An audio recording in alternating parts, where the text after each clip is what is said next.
Number 1, apple seed. যে apple আমরা বহু বছর ধরে খাচ্ছি সেটা আসলে ভারতের নয়। এর উৎপত্তি হয়েছে কাজাকস্তানে, আর ইংরেজরাই এটি প্রথম ভারতে নিয়ে আসে। নম্বর 2, পেঁপে। বিশ্বাস করতে কষ্ট হবে, কিন্তু পেঁপেও আমাদের দেশীয় ফল নয়।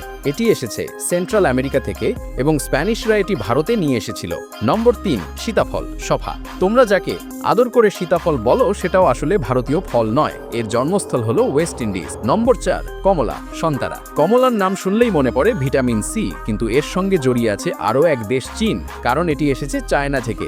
নম্বর 5, পেয়ারা, আমরুদ। যদিও পেয়ারা পুরো ভারতে পাওয়া যায়, তবু এটি আমাদের দেশীয় ফল নয়। এর জন্ম হয়েছে মেক্সিকোতে। নম্বর 6, আঙুর, অঙ্গুর। আঙুর এসেছে মধ্য এশিয়া থেকে এবং ভারতে এর চাষ শুরু হয় মুঘল আমলে। নম্বর 7, কলা, কেলা। ভেবে নিও না কলা একেবারে ভারতীয়, আসলে এর উৎপত্তি হয়েছে দক্ষিণ পূর্ব এশিয়া থেকে। নম্বর 8, কাজু, কাজু।